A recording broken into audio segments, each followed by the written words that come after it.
Boa tarde a todos. Boa tarde. Nós estamos reunidos para estudarmos a obra A Gênese, capítulo 17, item 47, sinais precursores. Então nós vamos fazer uma leitura do Novo Testamento. Todo esse material, o nosso professor Denizar irá fazer um comentário muito bom, por sinal, em torno desse material. Então nós vamos ler as citações do Novo Testamento, iremos fazer um breve comentário e depois vamos aprofundar no material do professor Denizar, tá bom? Rogamos ao nosso Senhor Jesus que nos inspire e que os amigos espirituais conduzam o nosso trabalho. Vamos lá? Vamos pegar a citação de Mateus. Também ouvireis falar de guerra e de rumores de guerra. Tratai de não vos perturbardes, porquanto é preciso que essas coisas aconteçam. Isso aqui é a anotação de Jesus, Mateus. Também ouvireis então falar de guerra e de rumores de guerra. Tratai de não vos perturbardes, porquanto é preciso que essas coisas aconteçam. Mas ainda não será o fim. Isso aqui é Jesus e a anotação de Mateus. Jesus falando e Mateus anotando. Pois se verá povo levantar-se contra povo e reino contra reino. E haverá pestes, fomes e temores de terra em diversos lugares. Todas essas coisas serão apenas o começo das dores. Isso aqui é a anotação de Mateus. Aqui já é Jesus estando na terra falando de um futuro. E esse futuro, esse finais do tempo, não é o final da terra, é o final do mal na terra. Isso tem tempo. É o final. O que vai se acabar é o mal na terra. Então, esse período dessa transição é justamente muitos aqueles que ainda vivem o mal serão retirados e direcionados para outro planeta que está dentro da condição moral dele. Não intelectual. O intelectual vai estar abaixo, mas o moral bem parecido. Porque há irmãos nossos aqui que desenvolveram a inteligência, mas o comportamento moral é extremamente primitivo.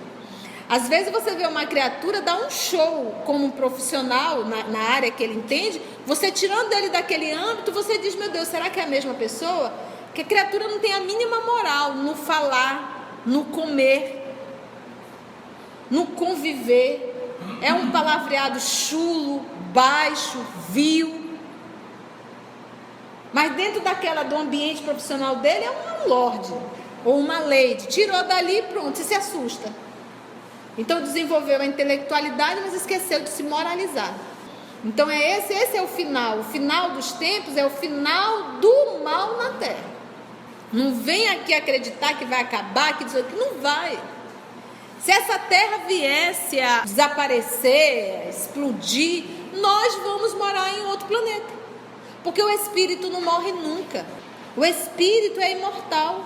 Quando começa essa ideia de vai ser no ano tal, eu particularmente nem escuto, porque isso não é autêntico. Não é assim. O mal que vai acabar é o mal na terra. E isso tem tempo. Gente, isso aqui tem administrador. Não é bagunçado, não. Nós achamos que está solto, mas não está, não. Tem gente muito grande, espiritualmente falando, administrando isso aqui. Façamos a nossa parte e deixa que Deus, a misericórdia divina, estão fazendo a deles. Então eu tenho que me preocupar com a minha evolução. Eu não tenho que perder tempo com o outro, porque perder tempo que eu digo criticando o outro, me preocupando com o outro. Deixa. O outro está arrumando a cama para deitar. Aí tem a anotação de Marcos agora, também a fala do nosso Senhor Jesus. Então, o irmão entregará o irmão para ser morto. Os filhos se levantarão contra seus pais, e suas mães o farão morrer. Sereis odiado de toda a gente por causa do meu nome, mas aquele que perseverar até o fim será salvo. Aqui falando da época do testemunho do cristianismo também. Quantos não foram entregues na perseguição aos cristãos pelos próprios filhos? Denunciando pai, denunciando mãe, mãe denunciando filho, filho denunciando mãe. Denunciando os cristãos para não morrerem. Não é ele que é o cristão, é que ninguém mais. E levava só o filho. Na época da Inquisição, nós vimos no livro Memória de Suicida, o caso do próprio Camilo. Ele disse, se fosse o caso, denunciaria até meu pai, porque o pai dele era protestante, mas já estava morto. Pelo meu nome, era na época da implantação do cristianismo mesmo. Quando virdes que a abominação da desolação, essa aqui é a anotação de Mateus, capítulo 24, versículo 15 a 22. Quando virdes que a abominação da desolação, que foi predita pelo profeta Daniel, Jesus falando, aí abre aqui, está no lugar santo, que aquele que lê entenda bem o que lê. Fujam então para as montanhas os que estiverem na Judéia. Nota de Allan Kardec. Esta expressão, abominação da desolação, não é só destituída do sentido, como se presta ao ridículo. A tradução de Osterwald diz a abominação que causa a desolação, fecha aspas, o que é muito diferente. O sentido então se torna perfeitamente claro, porque se compreende que as abominações acham de acarretar a desolação como castigo, quando a abominação de Jesus se instalar no lugar santo, também a desolação virá para aí, e isso constituirá um sinal de que os tempos estão próximos, porque o termo é o quê? Abominação, né? E teve uma outra tradução que colocou desolação. Não desça aquele que estiver no telhado. Isso aqui a gente percebe que tudo são simbologia. Esse texto aqui do Mateus, a anotação de Mateus, a fala do nosso Senhor Jesus, está rico em simbologia, até porque é aquilo que nós costumamos dizer. Ainda conversando ontem com uma amiga, disse assim, Conceição, a fala de Jesus parecia, é muito difícil compreender. Eu imagino aquele povo da época. Eu disse, não. Para nós, às vezes, se torna mais difícil, porque nós temos o texto, mas não temos o contexto. Eles que estavam com Cristo na época, tinham o texto e tinham o contexto. Muitas falas do nosso Senhor Jesus está rico em simbologia, que para aquela época se entenderia perfeitamente. Por exemplo, se hoje eu falasse assim, gente, eu passei o dia inteiro descascando abacaxi. Vocês entenderam? Porque o meu texto está dentro de um contexto atual ao qual vocês se identificam. Então, Jesus, na fala do nosso Senhor Jesus, era rico desse material que nós chamamos de expressão idiomática. Então, aqui você vê o próprio Haroldo aí tratando que era uma expressão idiomática. E aí, quando nós vamos ler isso hoje, no século que nós estamos, a gente fica meio boiando, e eles não. Não desça aquele que estiver no telhado para levar de sua casa qualquer coisa, e não volte para apanhar suas roupas aquele que estiver no campo. Aqui ele está falando que essa simbologia aqui é justamente o quê? É o apego. É o apego às coisas. Nós não temos que pegar isso ao pé da letra, nós temos que tirar a essência dessa fala. Quantas vezes nós deixamos de evoluir por causa dos apegos? Nós não queremos abrir mão das coisas materiais em detrimento das coisas espirituais. Não volta, não olha para trás, segue. Não desça aquele que estiver no telhado para levar de sua casa qualquer coisa, e não volte para apanhar suas roupas aquele que estiver no campo. Mas ai das mulheres que estiverem grávidas ou amamentando nesses dias. Pede a Deus que a vossa fuga não se dê durante o inverno, nem em dia de sábado, porque a aflição desse tempo será tão grande como ainda não houve igual desde o começo do mundo até o presente, e como nunca mais haverá. E se esses dias não fossem abreviados, nenhum homem se salvaria, mas esses dias serão abreviados em favor dos eleitos. Aqui ele está falando, gente, quando ele está falando aqui, é Jesus falando desse período de transição. A fala dele aqui é do período da transição. E nos momentos chegados, porque quando ele diz assim, dos nascidos de mulher, João Batista é o maior. Aí o pessoal comenta, isso quer dizer o quê? Que ele não nasceu de mulher? Não. Nascido de mulher é a criatura que ainda... Isso está em Humberto de Campos explicado, no livro Boa Nova. Ele se refere, dos nascidos de mulher, são aquelas criaturas que ainda precisam nascer para resgatar débitos. Não era o caso de Jesus. Jesus não tinha que passar, não tinha débito algum. Então, dos que nasceram de mulher, dos que reencarnaram, até porque ele não foi uma reencarnação, foi uma encarnação na Terra, dos que reencarnaram, de todo esse povo que está aqui, o maior de todos é João Batista. É o mais evoluído, é o que tem menos débito. Então, quando ele fala aqui dessa, ai das grávidas, ai daqueles que ainda terão que reencarnar nesse período. Ai daqueles que terão que reencarnar ainda nesse período de transição, que é o que nós estamos vivendo aqui. Ai das mulheres grávidas que terão que reencarnar nesse período de provações, porque nós estamos num momento de ebulição. A água a chapa está quente. Pisa no pé, pisa no outro, pisa no pé, pisa no outro. A confusão está muito grande. Esse é o momento de transição. Ai daqueles que nascerem nesse tempo. Como nós nascemos e como essas crianças estão nascendo. São momentos de muita dificuldade. Que, em verdade, já passamos por muito. Agora o funil está ficando, está aquela parte do funil mais fininho, sabe? Está afunilando, fechando, exatamente. A turma que nasce agora, essa turma que está nascendo, já é mais selecionada. Mas na época mesmo de uma transição braba, dos anos 50, 40, 60, que chegou aquela turma, nós estamos em um período que um grupo muito grande reencarnou na Terra de espíritos trevosos. Você vê, nós não temos mais música, não há mais música e nem musicalidade. É uma porcaria o que os nossos filhos escutam.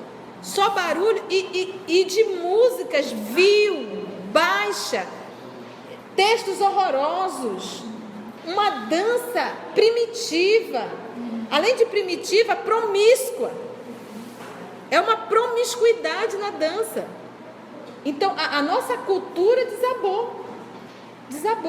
Então, nós estamos vivendo isso em todas as profissões. Temos péssimos profissionais, pessoas em busca de se servirem, dane-se os demais.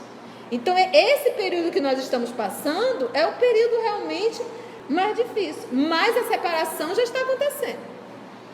A separação do joio e do trigo.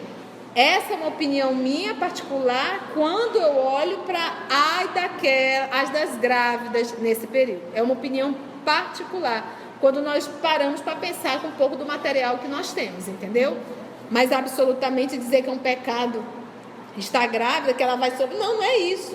É essas criaturas que terão que reencarnar, pegando o gancho de João Batista. Dos nascidos de mulher, João Batista é o maior. E a explicação de Humberto deixa muito clara, daqueles que ainda carregam débito, que necessitam reencarnar.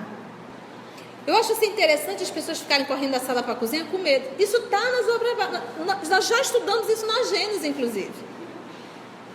Isso está no Evangelho segundo o Espiritismo, isso está em O Livro dos Espíritos. Então, o que acontece? Nós já sabemos da pluralidade dos mundos. Nós não somos os únicos seres do planeta. E Deus nunca para de criar. Então, por exemplo, o sistema solar que o nosso Senhor Jesus evoluiu, com certeza nem existe mais. Porque é matéria, a matéria está sempre em transformação. Há a explosão novamente e volta a ser a poeira. Mas isso quando o sistema não está mais sendo útil. Quem tinha que evoluir, já evoluiu, já migraram para outros planetas e está sempre nesse processo de renovação. Então, o planeta Terra, o momento é de transição. Transição, o que é? Você nem é uma coisa e nem é outra. Você está é aquele período da puberdade, que tu nem é adulto e não é mais criança. Eu não posso te dizer que tu é uma criança, eu não posso te dizer que tu é um adulto. Tu és ainda um adolescente, tu está no processo de transição. Então, nós estamos nesse processo de transição. Nem o planeta é bom e nem o planeta é mau. Ele está ainda nessa mistura. Então, o que acontece? Segundo algumas obras mediúnicas, a misericórdia divina desceu decretos em algumas colônias para esvaziar, para renascerem na Terra. Olha, eu particularmente não acho muito difícil, porque tem gente aqui que tu te espanta às vezes. Basta falar, como nós acabamos de falar, da nossa cultura, das nossas músicas, filmes, danças, convivência social, filho matando mãe para ficar com herança. Então isso mostra o nível do grupo que está aqui. Detalhe, se tu colocar uma notícia boa, não dá ibope. Se tu colocar uma desgraça, a audiência vai lá para cima. Então você vê pessoas que cultuam o mal, cultuam a desgraça. Então nós muitos realmente estão encarnados. E agora é o quê? Encarnado para quê? Meu filho, é a última chance na Terra. Não vai acompanhar por rebeldia, não tem problema, você vai sair daqui e vai para um outro planetinha, continuar a sua evolução lá, porque o povo daqui tem que crescer. E outra, muitos espíritos de outros planetas jamais evoluídos estão sendo direcionados à Terra em provações para nos ajudar a evoluir. Você acha que Chico Xavier é um terráqueo? Você acha que uma Madre Teresa é um terráqueo? São estrelas de outros sistemas que a misericórdia divina traz como enxertia divina para nos auxiliar. Todos esses espíritos são profetas a pedido de Jesus para vir à Terra. O maior de todos é o Cristo. Aqui na Terra, o maior de todos é Ele. Buda, Lao Tse, Confúcio, Krishna, Forri, toda essa turma são o quê? São estrelas, coordenado por um maestro, que é o nosso Senhor Jesus. Entendeu? Então, eles sempre houveram enxertia, sempre foi enviado enxertia. Sempre, em todos os tempos, para todos os povos. Então nós não podemos reclamar que não tivemos bons professores. Tivemos e temos muitos bons exemplos, muitos professores. Se não aprendemos é por rebeldia. Bem antes do Cristo ele enviou. Ele disse: agora eu vou pessoalmente. Mas como eu estou falando para nós, vamos lá, anotação de Mateus também, né? Logo depois desses dias de aflição, lembra que isso aqui nós estudamos ainda há pouco no Obras Póstumas. Olha que interessante, a previsão da vinda do Messias, ninguém enxergou. Agora nós estamos aqui estudando o nosso Senhor Jesus, falando da transição. Qual seria o estado nesse momento da transição? Aqui ele está falando da transição planetária, dessa mudança que alguns irmãos leem como o final do mundo, e não é, é o final do mal.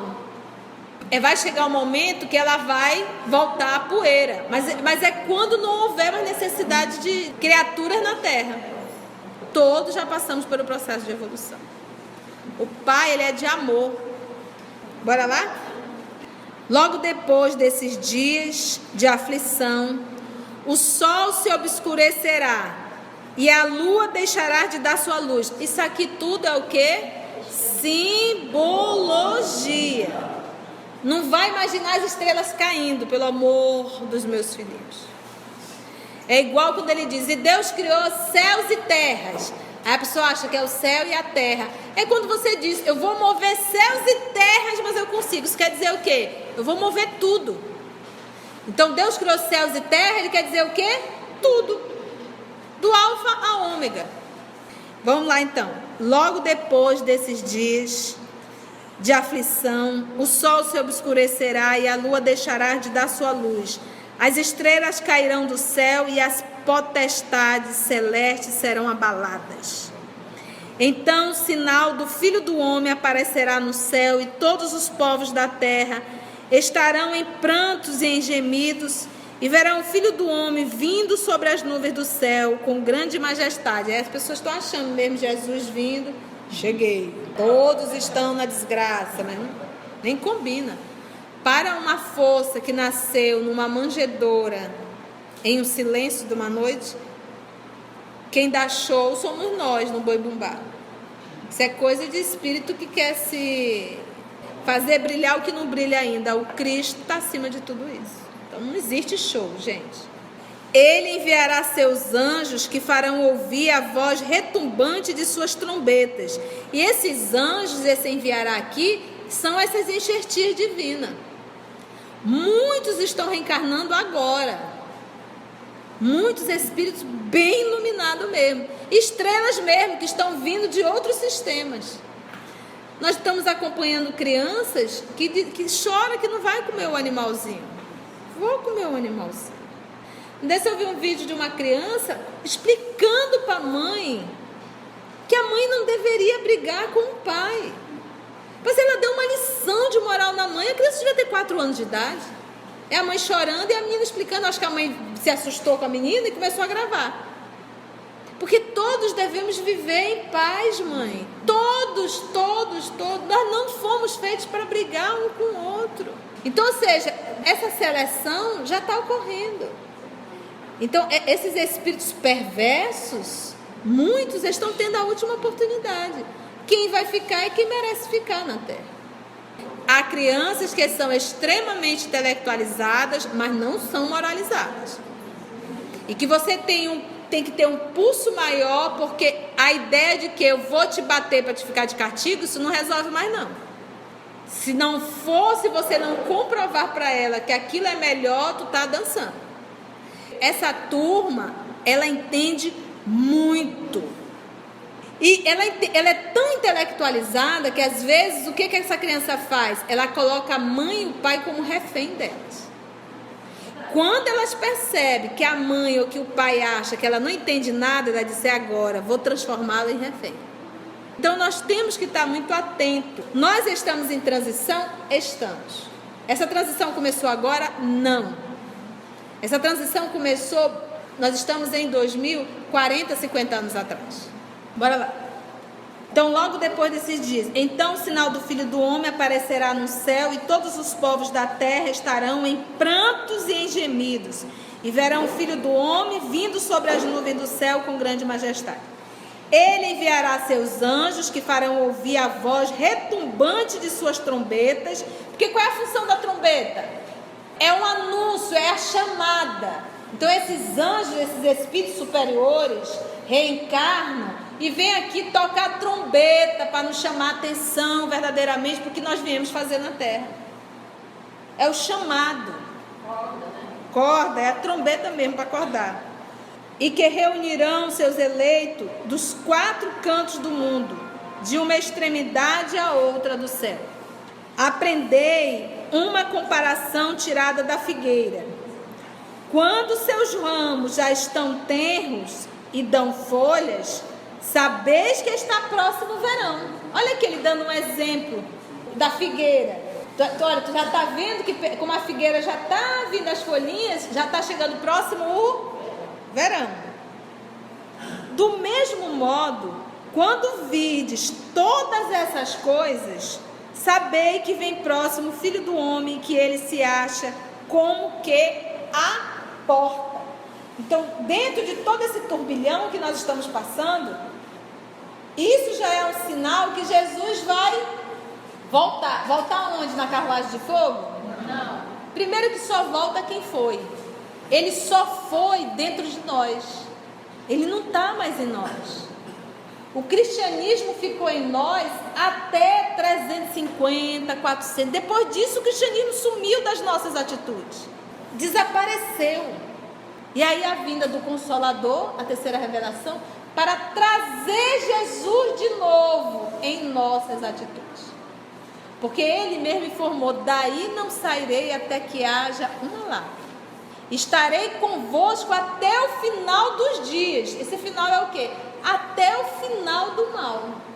Estarei convosco, porque nenhuma ovelha do meu Pai se perderá. Se não for aqui, é em outro, mas não vai se perder não. E ele diz: nenhuma das minhas ovelhas que meu Pai me confiou. Então esse voltar é voltar em nossas atitudes, voltar em nós, porque o Cristo deixou de habitar em nosso mundo interior. Quando nós convivemos no dia a dia, em sociedade, o Cristo não está com a gente. O reinado dele não é aqui. Mas ele diz que tudo isso aqui que ele nos falou já é prenunciando a vinda dele. O amor se instalando aqui na terra. Como é que o amor vai se instalar? Vai vir uma nuvem, se instalou o amor, amor instalado, voltando. Nós sabemos que amor é uma atitude, é um sentimento, é uma ação. E vai partir de onde? De cada um de nós. Se dentro da tua casa tem amor, é porque quem convive ali dentro tem amor. Se não há amor, é porque o povo que está lá não exterioriza, não tem amor. Se vê do micro para o macro. Digo-vos em verdade, que esta raça não passará sem que todas essas coisas se tenham cumprido. Aí a pessoa acha que era só aquela raça que ele estava falando ali. É a raça humana. Muitos daqueles que estavam ali teve que reencarnar várias vezes, como nós estamos reencarnando há milênios. Gente, é uma interpretação totalmente diferente de tudo que você já ouviu. Isso está em Mateus. Vem Mateus novamente, capítulo 24, versículo 37 a 39. E acontecerá no advento do filho... A maioria é Mateus, né? A anotação de Mateus. E lembra que Mateus pegou várias anotações online.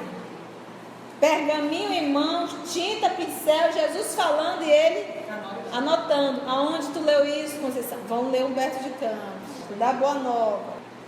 E acontecerá no advento do Filho do Homem o que aconteceu ao tempo de Noé. Pois, como nos últimos tempos, antes do dilúvio, e nós sabemos que se houve esse dilúvio, houve em um local e não no planeta todo. Não dá para conceber isso. Porque lá dentro não tinha paca, vaca, 2 cobrinhas. Não dá, né? Então, a gente sabe que pode até ter acontecido, mas em um determinado lugar. Mas não no planeta como um todo. Pois, como nos últimos tempos antes do dilúvio, os homens comiam e bebiam, casavam-se e casavam seus filhos, até o dia em que Noé entrou na arca. E assim como eles não conheceram o momento do dilúvio, senão quando este sobreveio e arrebatou toda a gente, assim também será o advento do Filho do Homem. O que ele está querendo dizer? Ele disse assim, olha, porque pode ter acontecido, pode, mas pode ser também a arca uma parábola. Lições que o povo contava para trazer uma lição moral. E aí a criatura vai e leva ao pé da letra. É igual nós pegarmos aqui o nosso conto do Saci Pererê, e daqui a 3.000 anos vamos contar, não, existia o Saci Pererê, sim, ele tinha uma perna só, ele ficava assustando. Isso são o quê? São fábulas, são contos. Então, muitos também, porque o que acontece? Eles sabiam escrever pouquíssimo, ler muito menos. Então, qual era a forma de ensinar? Oral. Eram os ensinos orais. Entendestes? Então, a criatura era ensino. Então, qual é a melhor forma de você ensinar se não contando uma história? Aí ele diz, então vamos pegar essa história. Eles não sabiam, foram convidados por Noé. Noé criou aquela grande arca, colocou vários animais lá dentro, segundo o conto, né, essa parábola, essa história, e colocaram os filhos e eles ficaram ali. Mas eles não identificaram o momento que a chuva caiu. Eles não sabiam a quantidade de água que estava fora. Eles só souberam depois que tudo abaixou. Então Jesus está dizendo aqui, vai ser a mesma coisa. Vocês não vão identificar o momento exato da chuva. Nós não estamos aqui em plena transição, alguém sabe me identificar o momento que vai começar e o momento que vai acabar? É isso que ele está dizendo aqui, quando ele diz assim: e acontecerá no advento do Filho do Homem o que aconteceu ao tempo de Noé. Ao tempo de Noé. Pois como nos últimos tempos, antes do dilúvio, os homens comiam e bebiam, casavam seus filhos, até o dia em que Noé entrou na arca. E assim como eles não conheceram o momento do dilúvio, senão quando o dilúvio, veio e arrebatou toda a gente. Porque todo aquele pessoal sabia do dilúvio? Não, só Noé e os seus. E ele ficou ali dentro da arca. Mas a sociedade como um todo não sabia. Só souberam quando o dilúvio chegou. Assim também será no advento do Filho do Homem. É como se ele dissesse, vai ser pego de surpresa. É como se fosse assim, gente, tu tá olhando de amanhecer, tu tá olhando, tu tá de olho arregalado para ver que momento tu consegue ver. Quando tu perceber que já é dia, mas eu não consegui ver essa transição. É mais ou menos isso. Da noite para o dia. Quando você abre, você diz, já ficou claro. Mas você não consegue definir, não existe assim uma linha saindo da escuridão e chegando a claridade. Não é assim. Ela vem tomando, vem, quando tu vê, chegou. Se você tiver aqui uma garrafa de água, uma garrafa com um líquido azul dentro, e você tem aqui um vermelho, você começa a jogar o vermelho devagarzinho. O que vai acontecer? Ele vai mudar instantaneamente? Ele vai mudando, ele vai transbordando, até ficar totalmente vermelho. Mas enquanto isso, existe o período de transição. Vamos ver o próximo? Marcos. Quanto a esse dia, a essa hora, ninguém o sabe, nem os anjos que estão no céu, nem o Filho, mas somente o Pai. Então olha que interessante. Eu acho interessante as pessoas se arvorarem a querer dizer data, o ano, em que momento. Se aqui a anotação de Marcos, Jesus falou que nem ele, o Filho, sabe. Só quem sabe é o Pai. O dia e a hora. Ele diz, quanto a esse dia e essa hora, ninguém o sabe. Desconfia dos falsos profetas. Não tem fundamento, não tem como saber. Em que momento a água ficou vermelha? Não sabe. Em que momento o dia chegou? Não sei. Mas ele está aí. A hora exata eu não sei. Como a gente diz, as interpretações têm 70 faces, como diz os judeus. Cada um de nós podemos tirar uma lição moral. Por exemplo, eu vejo que Noé ouviu e acreditou no aviso de Deus. E nós? Quantos avisos nós não recebemos? Por exemplo, hoje, nós estamos recebendo avisos? Estamos. Vamos levar a sério? Não sei. Noé foi previdente. Ele ouviu e viveu. Ele poderia não ter acreditado. Que vai ter dilúvio nada. Vai ficar aqui mesmo quieto. Construir arca que nada. Quantos temporais nós não passamos sem necessidade? Se tivéssemos ouvido, tivéssemos feito a nossa arca de proteção, seria a arca da atitude, a arca da renovação. Você está entendendo? E aviso é o que nós mais recebemos. Às vezes até em sonho a misericórdia divina vem, de forma ostensiva para tentar nos avisar, e a gente nem tchum. Quando cai a tempestade, a gente fica correndo da sala para a cozinha e ainda questiona a Deus. Deus, por que você deixou acontecer isso comigo? Mas meu filho, eu lhe avisei. Você é que é teimoso. Agora é a anotação de João. Em verdade vos digo, chorareis e gemereis, e o mundo se rejubilará.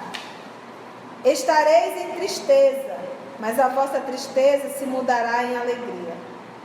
Uma mulher, quando dá à luz, está em dor, porque é vinda a sua hora. Está dando aqui uma metáfora, explicando, tá? Mas depois que ela dá à luz um filho, não mais se lembra de todos os males que sofreu, pela alegria que experimenta de haver posto um homem no mundo. Quem já pariu aqui sabe disso. Na hora que o menino está nascendo, quer morrer. Depois que o menino nasceu, pronto, foi para o céu, já esqueceu a dor. A tua alegria é só em ver aquela criatura que está ali no teu colo. Ele diz, é mais ou menos isso, tu vais passar por dor. Por exemplo, vamos pegar Estevão.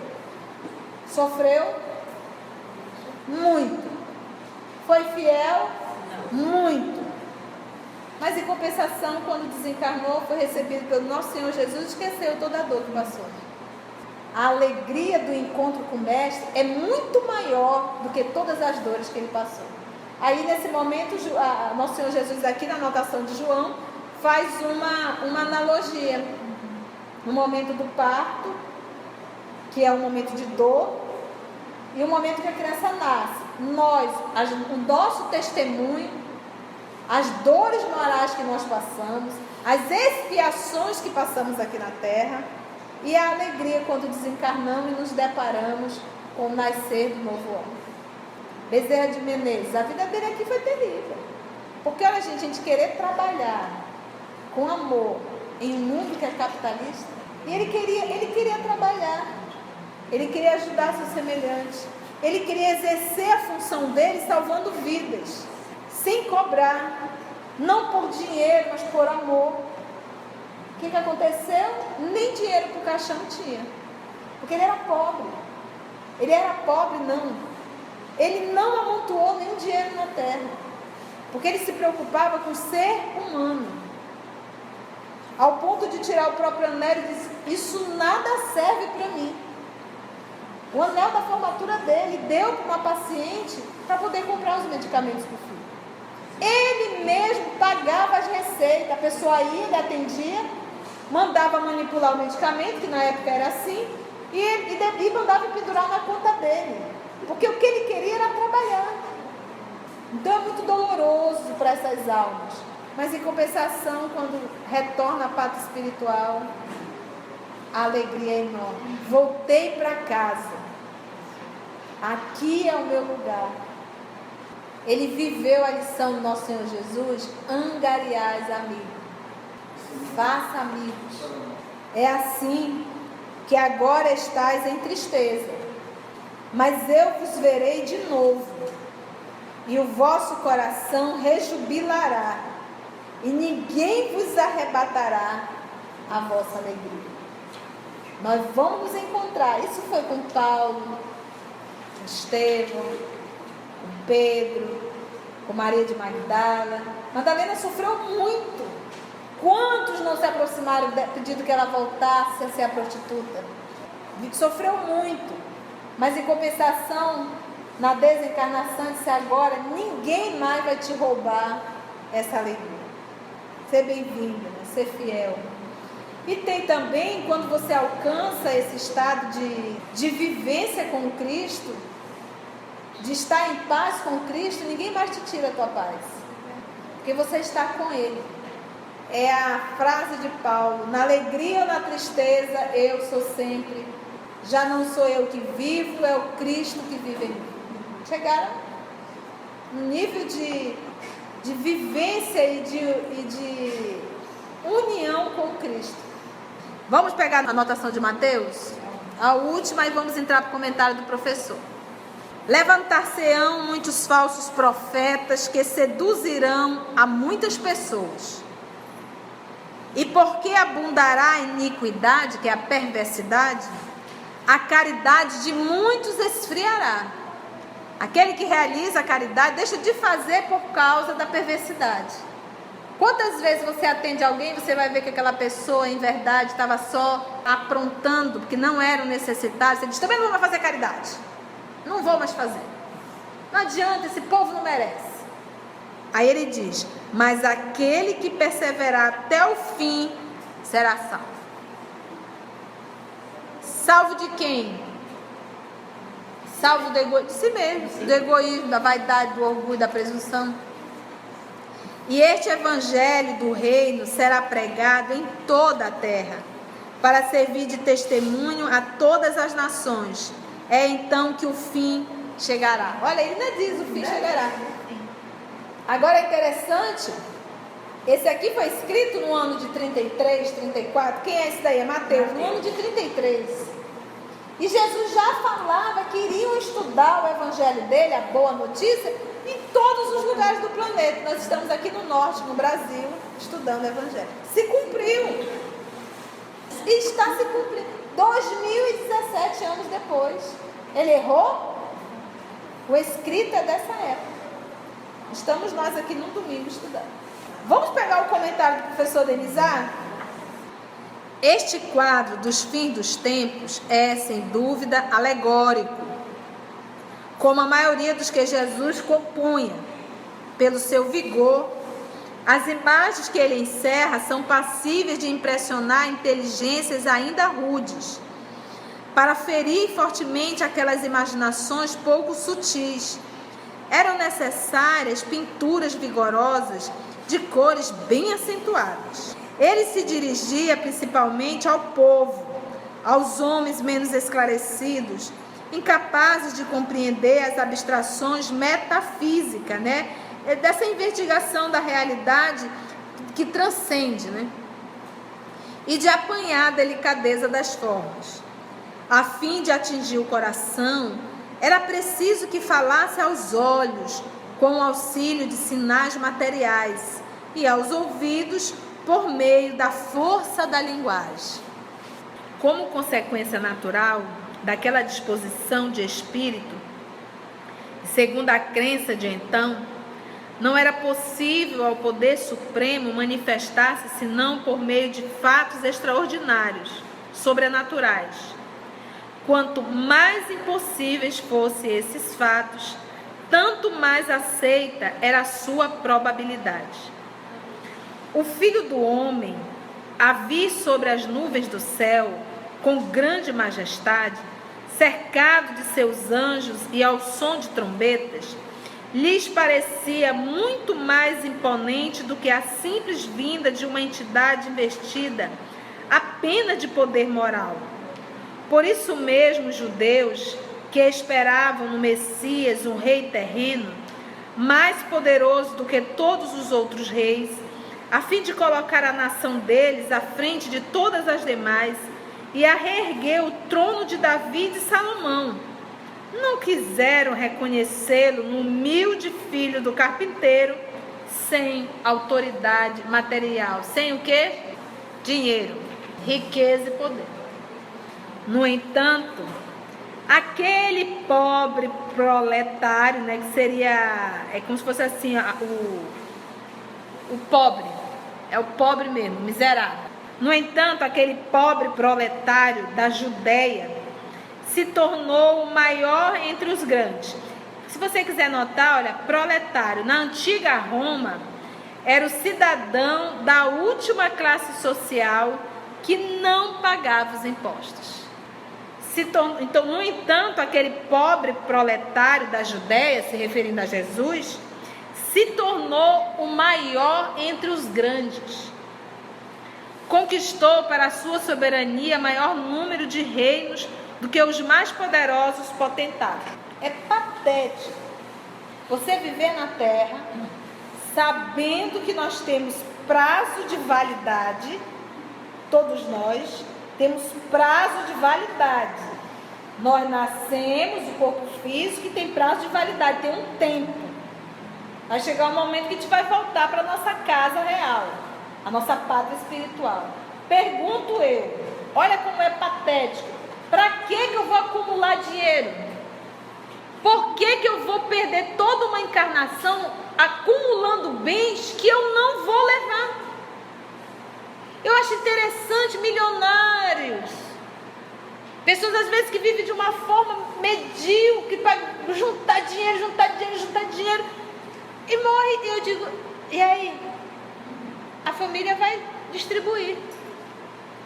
É patético, porque todos nós sabemos. Nós precisamos de dinheiro para nos manter. Então, é tão patético que quando nós enxergamos essas grandes almas, quando vêm, vê se ela montou dinheiro. Vê se ela se preocupa com isso. Qual é a preocupação dela? Viver o amor. Mas acumular bens. Constituição, tu quer dizer o quê? Que a gente tem que viver na miséria? Não. Se tu nasceste numa condição social em que você tem que administrar pessoa, passe por essa aprovação. Não fuja disso não. Mas seja um administrador digno. Saiba passar por essa aprovação e tirar um 10. Porque quando a sogra de Pedro buzinou no pé do ouvido de Pedro, buzinou, ele deve ter ficado no limite e foi conversar. O que ela queria? Ela queria interrogar Jesus. Por que eles viviam numa miséria tão grande, ela tendo que lavar, passar, plantar, e Joana de Cusa vivia rodeada de tantos funcionários, de tantas servas? Por que isso? Já que Jesus era um rei, né? Tinha todo um poder, por que não ajudavam a família de Pedro, que era tão pobre? E Jesus dormia na casa de Pedro. Fazia às vezes refeições na casa de Pedro. E ela tanto fez que Pedro acabou indo questionar o nosso Senhor Jesus. Mas tem uma frase que me cala muito forte, está em Humberto de Campos. Pedro, a responsabilidade da tua família, da tua sogra, é só com os legumes, com as verduras e com a limpeza. A responsabilidade de Joana de Cusa é com cada uma de suas servas, ao qual ela terá que prestar contas. Se você for um administrador, você vai ter que prestar conta de cada funcionário que Deus colocou sobre a tua responsabilidade. Então eu te pergunto, dentre essas duas, qual é que está passando por uma provação mais difícil? É a Joana ou é a sogra de Pedro? É a Joana. É a Joana de Cusa. Entendeu? Então é isso que nós temos que entender. Então quer dizer que eu vou jogar tudo para o ar? Vou viver? Não. Se nasceste para essa provação, viva com dignidade e seja fiel ao Cristo. E seja fiel ao Cristo. Se nasceu numa situação de ser o funcionário, seja aquele subserviente, não subserviente, mas seja aquele que cumpre os seus deveres, respeitando aquelas criaturas que estão em uma condição hoje superior a você. Mas no Evangelho nós vamos cansar de ler de pessoas que iam ajudar e no mundo espiritual, quando vai se deparar com aquela pessoa ao qual ele ajudava, é maior do que ele no mundo espiritual. Porque às vezes a pessoa está passando por uma provação na miséria, mas às vezes são espíritos super evoluídos. Às vezes acabam pedindo para vir nessa condição para dar força ao meio, mas não são espíritos que estão espiando. Entendemos isso? Então eles não aceitavam esse pobre sendo Messias. Conquistou para a sua soberania maior número de reinos do que os mais poderosos potentados. Apenas com a sua palavra e o concurso de alguns miseráveis pescadores, revolucionou o mundo, e é a ele que os judeus virão a dever a sua reabilitação. Jesus disse, pois, uma verdade quando respondeu a esta pergunta de Pilato: és rei? Afirmou Jesus: tu o dizes. Não sou eu que estou dizendo, é tu que está falando. É de notar-se que entre os antigos, os tremores de terra e o obscurecimento do sol eram o quê? Acessórios. Falando aqui da anotação de Mateus.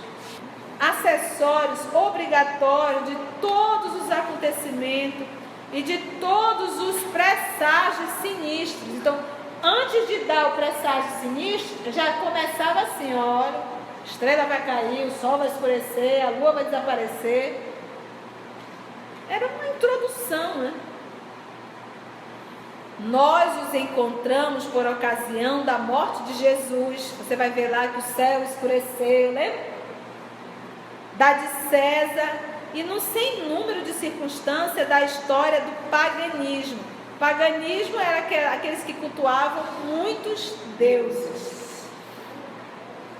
Se tais fenômenos se houvessem produzido tantas vezes quantas são relatadas, seria impossível que os homens não tivessem guardado lembrança deles pela tradição. Alguém já contou que viu a estrela cair, o sol escurecer, a lua? Aqui acrescentam-se a queda das estrelas do céu, como que para testemunhar as gerações futuras. Olha aqui, olha a ideia de Kardec. 1800, meados do século XIX. Olha já a concepção dele. como que para testemunhar gerações futuras mais esclarecidas, que não há nisso senão uma ficção, visto que agora se sabe que as estrelas não podem cair. Então, quando ele diz as estrelas do céu cairão, são justamente esses espíritos extremamente evoluindo, reencarnando na Terra. Porque não são da Terra, são da onde? Do céu. Do céu, quero dizer, de todos os planetas, do espaço. Mas da Terra não são. Cairão do céu. Ou seja, espíritos de outros planetas mais evoluídos que são trazidos à Terra nesse período de transição. Para ajudar realmente, para dar força. 56 agora, né? Entretanto, há grandes verdades a se ocultarem sob essas alegorias. Há, primeiramente, a predição das calamidades de todos os gêneros que assolarão, que é destruir, e dizimarão, que é exterminar, a humanidade, decorrentes da luta suprema entre o bem e o mal, a fé e a incredulidade, as ideias progressistas e as ideias retrógradas. Em segundo lugar, a da difusão por toda a terra do Evangelho, restaurado na sua pureza primitiva. Depois, a do reinado do bem, que será o da paz e da fraternidade universais, que resultará do código de moral evangélica, posto em prática por todos os povos. Será verdadeiramente o reino de Jesus, pois que ele presidirá a sua implantação, passando os homens a viver sobre a égide de sua lei. Será o reinado da felicidade, visto dizer ele que, depois dos dias de aflição, virão os dias de... Quando se darão tais coisas? Abre aspas. Ninguém o sabe. Fecha aspas. E diz Jesus, abre aspas, nem mesmo o filho. Como quem diz, nem eu sei, sou governador, eu não sei. Mas o que tem de espírito aqui na terra que sabe, eu fico impressionado.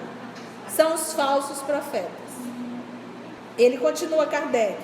Mas quando chegar o momento, os homens serão advertidos por meio de sinais precursores. Esses indícios, porém, não estarão nem no sol, nem nas estrelas, mas no estado social, tá vendo? E nos fenômenos mais de ordem moral do que físicos, e que, em parte, se podem deduzir das suas alusões, das suas referências. Então, não é caindo a estrela, desabando no terremoto, não é isso que está apresentando os tempos finais, vamos dizer assim. E lembre que hoje nós entendemos isso, o final do mal. E ele deixa bem claro que não é com estados físicos, é realmente em conduta moral, interna. É indubitável que aquela mutação não poderia operar-se em vida dos apóstolos, pois, do contrário, Jesus não ignoraria o seu momento. Aliás, não era possível que semelhante transformação se desse dentro de apenas alguns anos. Entretanto, dela lhes fala como se eles a houvessem de presenciar. É que, com efeito, eles poderão estar reencarnados quando a transformação se der, e até mesmo colaborar na sua efetivação. Ora, ele fala da sorte próxima de Jerusalém, ora toma esse fato por ponto de referência acerca do que ocorreria no futuro. Vamos para o 58 agora? Então, aqui nesse momento, quando ele diz assim, essa raça, né, em verdade vos digo, que ele fala aqui que todos eles irão presenciar, né? As pessoas dizem, então a mudança vai acontecer agora? Não. Mas eles estarão reencarnando e acompanharão isso. Lembra que para Deus o passado e o futuro é o quê? Presente. Tudo é presente. Será que, predizendo a sua segunda vinda, era o fim do mundo que Jesus anunciava ao dizer, abre aspas, Quando o evangelho for pregado por toda a terra, então é que virá o fim. Vocês estão vendo? Quando o evangelho estiver pregado, todo mundo conhecendo a boa nova, vivendo, isso será o fim? Não é racional, diz Kardec, supor-se que Deus destrua o mundo justamente no momento em que ele entra no caminho do progresso moral. Então fica tão bem claro que o fim do mal é quando nós estivermos vivendo o evangelho. Aí acabou, aí é o fim. O bem dominará. Destrua o mundo justamente no momento em que ele entra no caminho do progresso moral pela prática dos ensinos evangélicos. Nada, aliás, nas palavras do Cristo, indica uma destruição universal, que em tais condições não se justificaria. Devendo a prática geral do Evangelho determinar grande melhora no estado moral dos homens, está vendo? Ela, por isso mesmo, trará o reinado do bem e acarretará a queda do mal. Aí é espírita, parando a tia nos corredores, o mundo vai acabar. É em 2012. Já estão dizendo que é 2018. Não lemos a Gênesis. Nem eu que sou filho sei, só meu pai sabe. Devendo a prática geral do Evangelho determinar grande melhora no estado moral dos homens. Ela, a prática do Evangelho, por isso mesmo, trará o reinado do bem e acarretará a queda do mal. É, pois, o fim do mundo velho, do mundo governado pelos preconceitos. Está vendo aqui o fim do mundo? Dominado pelo orgulho, pelo egoísmo, pelo fanatismo, pela incredulidade, pela cupidez, por todas as paixões más, que o Cristo aludia ao dizer: quando o evangelho for pregado em toda a terra, então é que virá o fim. Está tão claro que outros irmãos de outras religiões é compreensível, mas eu estou falando é nós espíritas cultuarmos essa crendice. Isso machuca. Sim, o próprio espírita deveria divulgar. Disse, sim, meu irmão, será o fim do mal. E diz Jesus, está aqui: quando o evangelho for pregado em toda a terra, então é que virá o fim. Ele não está falando quando a terra se transformar em cristianismo, não é isso, porque Jesus não fundou religião. Jesus exemplificou o que os profetas ensinaram, amando dele, né? Ele disse: eu vim foi cumprir a lei, eu vim viver a lei. O verbo se fez carne. Mas para chegar a esse fim, diz Kardec, ocasionaria uma luta. E é dessa luta que sobrevirão os males por ele previstos. A luta do bem contra o mal.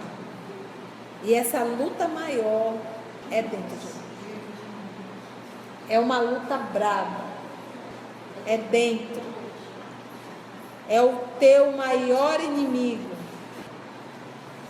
Vamos fazer a prece? Nesse primeiro momento, Senhor Jesus, é de gratidão, porque estudar o teu evangelho à luz do Consolador prometido, temos a impressão de que escamas pesadas caem dos nossos olhos, de que um grande manto escuro, denso, da ignorância sai da nossa visão. Conseguimos, Senhor Jesus, compreender um tanto mais, mas que essa compreensão possa se fazer útil, sendo vivida em nossa vida. Que os últimos dias possam ser chegados para cada um de nós. Que o Evangelho, a boa notícia, a boa nova, possa nascer em nosso coração, em nossa atitude. que o final dos tempos da perversidade, do egoísmo, da maledicência, do orgulho, da vaidade, possa chegar ao fim. Muito obrigado, divino amigo. Muito obrigado, amigos espirituais, pela assistência, pela inspiração e por toda a amorosidade para com cada um de nós.